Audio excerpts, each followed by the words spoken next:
Good afternoon, it's Chris Gula. I am the LTL manager for Freight Plus. Today we're going to talk about the LTL operational cycle and how it affects service levels for each carrier and their customers.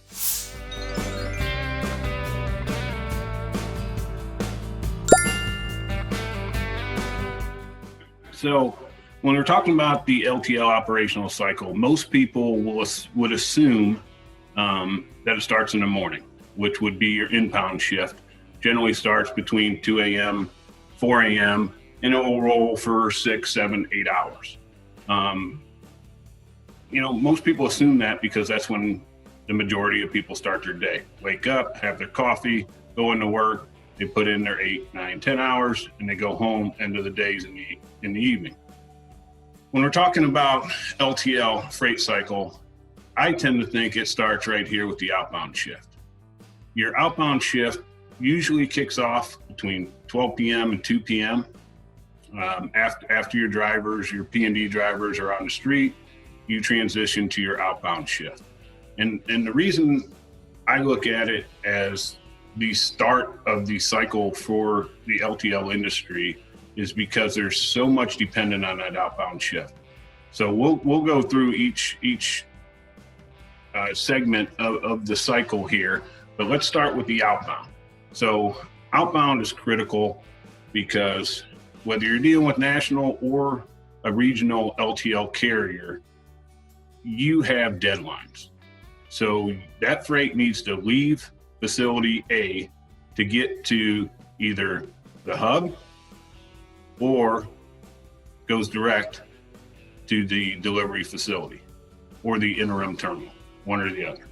So say, for example, that we have an LTL load leaving St. Louis, Missouri, going to Cleveland, Ohio. Every carrier, every location, no matter where it is in the country, has a cut time for that lane, for that destination. So if your cut time is 7 p.m. Now we're talking, my example there is a very long stem time, very long run. But if that load does not leave at 6 p.m. and every departure time has an arrival time.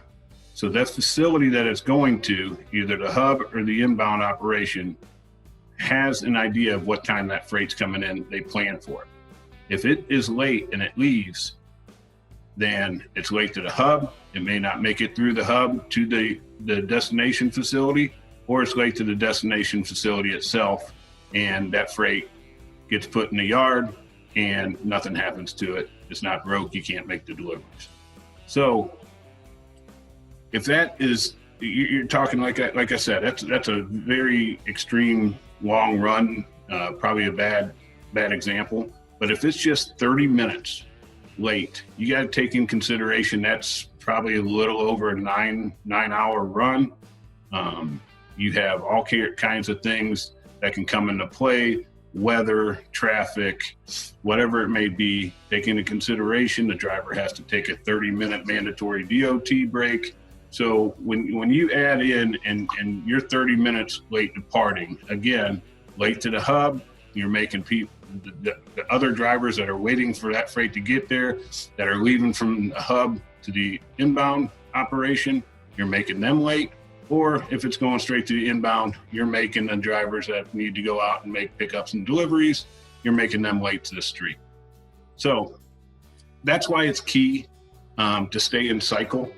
If a LTL location, and it could only be one location in, out of 50 locations that a regional carrier may have, one location being out of cycle could affect the overall service level of multiple locations. And that's a brief, very generic explanation of the LTL cycle and how it could affect service, cost, and the overall efficiency of an LTL operation.